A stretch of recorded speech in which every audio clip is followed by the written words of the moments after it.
Secret की, जो कि न्यूक्लियर वॉर का है। इस पर तमाम चीजें आपके सामने होगी, लेकिन इससे पहले महायुद्ध से जुड़ी हुई एक बड़ी खबर सामने। आपको बता दें कि रूस के सैन्य ठिकानों पर बमबारी की गई है। यूक्रेन की सेना ने मिसाइल दागी है। हमले में रूसी सेना को भारी नुकसान पहुंचा है। ये बड़ी जानकारी, बड़ी खबर आपकी टेलीविजन स्क्रीन पर। रूस के सैन्य ठिकानों पर बमबारी की गई है, जिसमें कई मिसाइल दागी गई है। हमले में रूस के कई सैनिक मारे गए हैं। रूसी सेना को भारी नुकसान पहुंचा है। रूसी ठिकानों पर यूक्रेन की सेना ये गोलीबारी, बमबारी करती हुई नजर आई। सीधे तौर पर यूक्रेन की सेना की तरफ से यह हमला किया गया, जिसकी तस्वीर आप देख रहे हैं। आज 35वां दिन है। दोनों देशों में युद्ध शुरू हुए 35 दिन बीत चुके हैं, लेकिन लगातार हमले तेज गति के साथ आगे बढ़ते हुए। एक तरफ शांति वार्ता चल रही है, लेकिन तमाम शांति वार्ता जो है नाकामयाब होती हुई दिखाई दे रही है। और ऐसे में हमले दोनों देशों की सेना की तरफ से पुरजोर तरीके से जारी है, ताबड़तोड़ हमले। और अब ये नई तस्वीर जो कि यूक्रेन की तरफ से जारी की गई है, रूसी ठिकानों पर गोलीबारी की।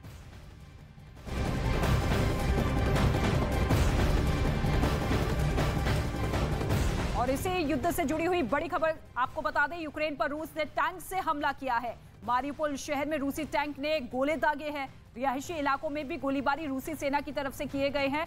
रूसी टैंक से गोले दागे गए और गोले दागने के साथ ही वहां पर जमकर गोलीबारी की गई। ये देखिए, ये उस समय की तस्वीर है जब रिहायशी इलाके में रूसी टैंक जो है गोले दागते हुए दिखाई दिए। और ये खुद वीडियो वहां की सेना, रूस की सेना बनाती हुई और जारी करती हुई ये बताने की कोशिश करती हुई कि शहर दर शहर किस स्तर पर हम तबाही मचा रहे हैं। वहां के लोग खौफजदा है। 40 लाख से ज्यादा लोग पलायन कर चुके हैं, दूसरे देश में शरण ले चुके हैं, लेकिन इसके बावजूद हमले रुकने का नाम नहीं ले रहे हैं। और जितने लोग भी वहां पर मौजूद है, सबकी जान आफत में आती हुई, लेकिन ये हमले नहीं रुक रहे हैं। मारिउपोल शहर, जहां पर लगातार रूस की सेना आधे से ज्यादा इलाके में कब्जा कर चुकी है, लेकिन हमले कम नहीं हो रहे हैं। रिहायशी इलाकों में ये जमकर नारेबाजी की गई। और ये दो तस्वीर अब आप देखिए, जो कि गवाही है कि मारिउपोल में रूसी सैनिकों ने किस तरह तबाही मचाई है। रूस के टैंक शहर के शहर बर्बाद कर रहे हैं। ड्रोन से ली गई तस्वीर में हर ओर बस बर्बादी ही बर्बादी नजर आ रही है। बड़ी बड़ी इमारतें रूसी हमले में जमींदोज हो चुकी है।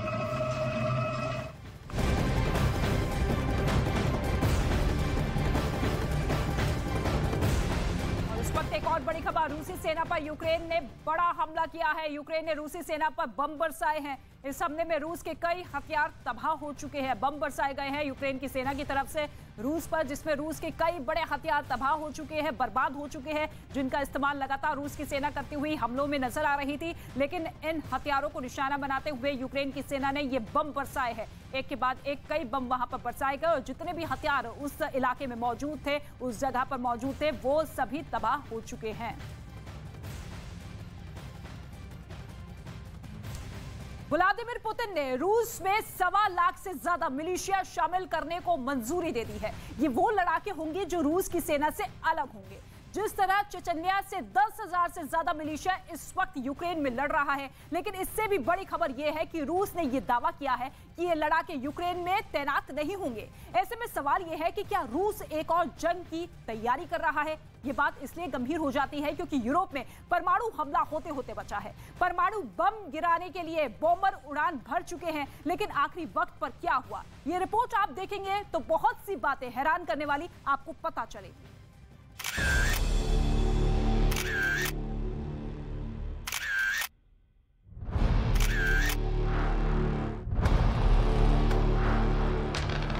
तस्वीरें हैं जो पुतिन की परमाणु स्क्रिप्ट को एक्सपोज कर रही हैं।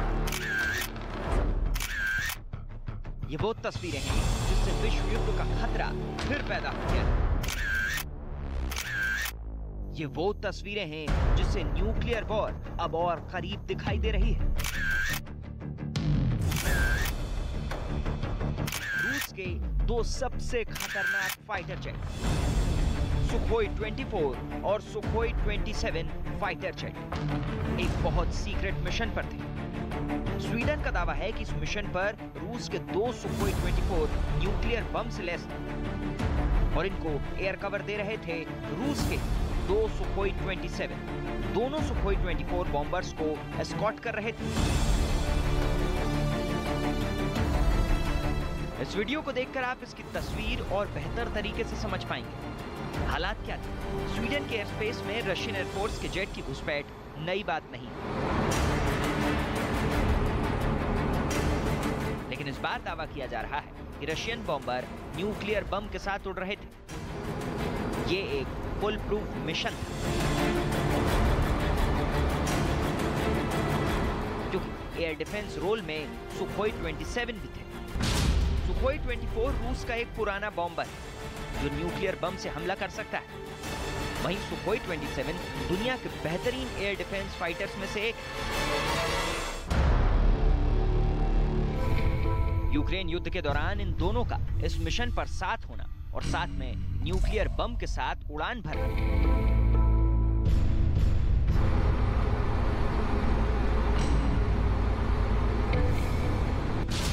क्या रूस 2 मार्च को ही परमाणु हमला करने वाला था?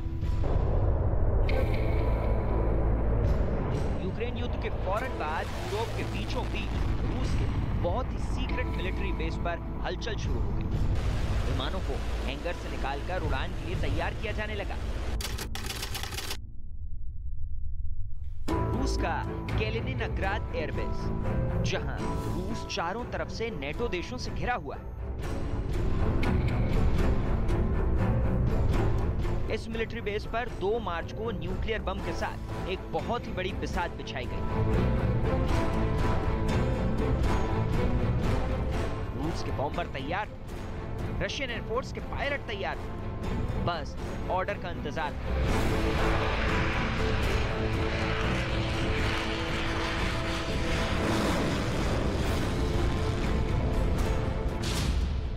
अगर बॉम्बर्स में न्यूक्लियर बम लोड थे, क्या उन्हें लॉन्च करने का भी इरादा पक्का था?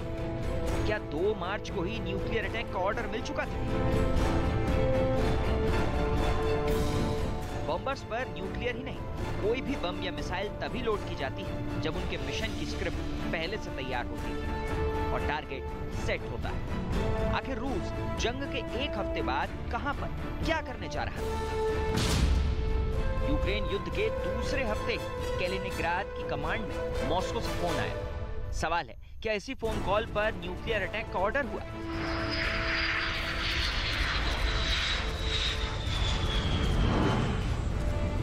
दो मार्च को सुबह से ही कैलिनिनग्राद एयरबेस पर हलचल शुरू हो गई। बॉम्बर्स को परख लिया गया, तैयारी पूरी थी।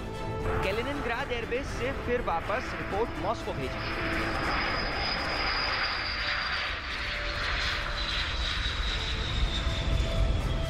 और मॉस्को से फौरन ऑर्डर रिलीज हो गया।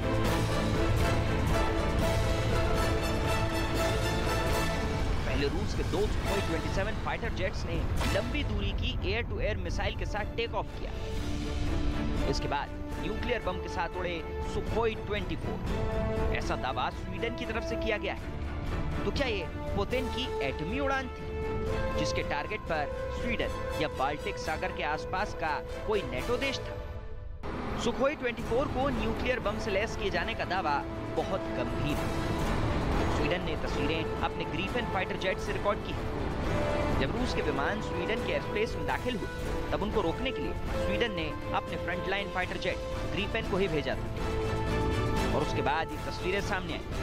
स्वीडन का दावा है कि इनमें सुखोई 24 न्यूक्लियर बम से लैस थे और उन्हें रूस के सुखोई 27 विमान एयर कवर दे रहे थे। यूक्रेन युद्ध शुरू होने के बाद से स्वीडन और फिनलैंड, इन दोनों देशों की तरफ से ऐसे इशारे मिल रहे हैं कि वो अमेरिकी नेतृत्व वाले सैन्य गठबंधन नेटो में शामिल होना चाहते हैं। To the Russian attack against Ukraine, there has been a very dramatic change, and majority of the Finnish citizens are now in favor of the NATO membership. And of course, this has triggered then also a process that the government will issue a white paper on different security options to the parliament, and these issues will be discussed. NATO को लेकर ही रूस ने Ukraine पर हमला किया है। ऐसे में स्वीडन और फिनलैंड से अगर इसी तरह की ख्वाहिश सामने आई, तो अंदाजा लगाया जा सकता है कि युद्ध किस स्तर तक पहुंच सकता है।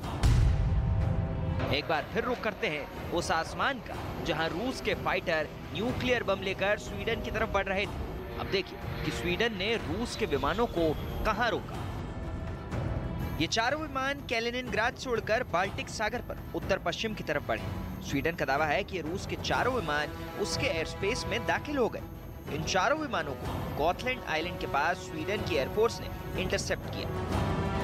जब इन विमानों को स्वीडन के फाइटर ग्रिपेन ने चैलेंज किया तो वो बहुत खामोशी से अपने बेस की तरफ लौट गए, लेकिन सुखोई 24 में न्यूक्लियर बम होना और उनका गॉथलैंड के करीब तक पहुंचना, रूस ने एक तरह से स्वीडन के साथ फिनलैंड को भी ये मैसेज दिया कि उसका अगला टारगेट ये दोनों देश भी हो सकते हैं। बाल्टिक सागर में मौजूद गॉथलैंड द्वीप, जिस पर स्वीडन का अधिकार है, उसकी लोकेशन बहुत महत्वपूर्ण है। गॉथलैंड में ही नेटो देशों ने रडार लगाए हुए हैं, जिसकी वजह से एस्टोनिया, लात्विया और लिथुआनिया की भी सुरक्षा होती है। ये भी एक बड़ी वजह है कि गॉथलैंड की लोकेशन पुतिन को हमेशा अखरती रही है। गॉथलैंड कैलिनिनग्राद के भी करीब है और यहाँ से नेटो रूस की मूवमेंट पर भी करीबी नजर रखता है। स्वीडन नेटो मेंबर नहीं है, लेकिन वो इस सैन्य गठबंधन के साथ सहयोग करता है और गॉथलैंड इसका बड़ा सबूत है। यही वजह है कि पुतिन लगातार स्वीडन को भी धमका रहे हैं। स्वीडन भी नेटो की मेंबरशिप लेना चाहता है, लेकिन पुतिन इसे बर्दाश्त करने के लिए बिल्कुल भी तैयार नहीं। सवाल है कि क्या पुतिन की एयरफोर्स गॉथलैंड पर टैक्टिकल परमाणु बम के साथ हमला करने जा रही थी? वैसे यूक्रेन युद्ध को शुरू से पुतिन का पायलट प्रोजेक्ट कहा जा रहा है और उनका असली टारगेट वो छोटे और कमजोर देश कहे जा रहे हैं जो नेटो का हिस्सा जरूर है, लेकिन रूस के बॉर्डर के करीब है। इस मैप में रूस के पास ये 3 देश देखिए, एस्टोनिया, लात्विया और लिथुआनिया। ये 3 बाल्टिक देश शुरू से रूस के निशाने पर हैं और आशंका जताई जा रही है कि यूक्रेन में अगर युद्ध नहीं रुका और आगे बढ़ा तो पुतिन का अगला टारगेट यही देश होगा। Most terrible thing, if we don't stop Russia now, if we don't hold Russia accountable, then some other countries of the world who are looking forward to the similar war against their neighbors will decide that such things are possible for them as well. The fate of the global security is decided now. अब चलते हैं Ukraine की जमीन पर, जहां रूस के हवाई हमले कहर ढा रहे हैं। इन धमाकों को देखिए। ये वीडियो रूस के रक्षा मंत्रालय ने जारी की है। यूक्रेन एयर डिफेंस सिस्टम यानी रशियन एयरफोर्स को निशाना बनाने वाली मिसाइलों को निशाना बनाया गया है। यहाँ यूक्रेन का book M1 air defence system तैनात था और फिर उस पर गिरी रूस की गाइडेड मिसाइल। यूक्रेन की सेना चाहे मोर्चा संभाली हो, लेकिन रूस के ऐसे ही हमलों ने उसकी कमर को बुरी तरह तोड़कर रख दिया है। Высокоточными ракетами воздушного базирования уничтожены крупные склады горючего в районах Староконстантинов и Хмельницкий, с которых осуществлялись поставки топлива для бронетехники украинских войск на Донбассе. Оперативно-тактическим ракетным комплексом «Искандер» уничтожены 2 крупных склада ракетно-артиллерийского вооружения в населенном пункте Каменка Донецкого российских воздушно-космических сил. За сутки уничтожены 10 украинских беспилотных летательных аппаратов в районах населенных пунктов Изюм. अब आपको ले चलते हैं यूक्रेन के खार्किव, जहां रूस ने ऐसा हमला किया कि यूक्रेन ने अपना सबसे खतरनाक एयर डिफेंस सिस्टम खो दिया। खार्कोव में जगह यूक्रेन के एयर डिफेंस सिस्टम का कब्रिस्तान बन गई। ये तस्वीरें बता रही हैं कि रूस ने जब यहाँ बमबारी की होगी तो तस्वीरें कयामत वाली होगी। यहाँ यूक्रेन एयर डिफेंस सिस्टम के सबसे प्रीमियर हथियार S-300 की पूरी बैटरी तैनात थी। 8 से ज्यादा लॉन्चर यहाँ से रूसी फाइटर्स को निशाना बना रहे थे। यहाँ पर रूस ने ताबड़तोड़ लेकिन सटीक हमले किए। तो देखिए, एक भी S-300 एयर सिस्टम सलामत नहीं बचा। कुछ लॉन्चर ऐसे हैं जिनमें अब भी मिसाइल मौजूद है, लेकिन अब राख के अलावा कुछ बाकी नहीं रह गया।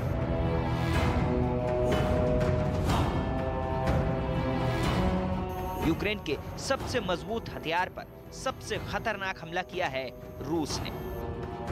न सिर्फ S-300 के लॉन्चर, बल्कि इनका मिसाइल डिपो भी पूरी तरह से मिट्टी में मिल चुका है।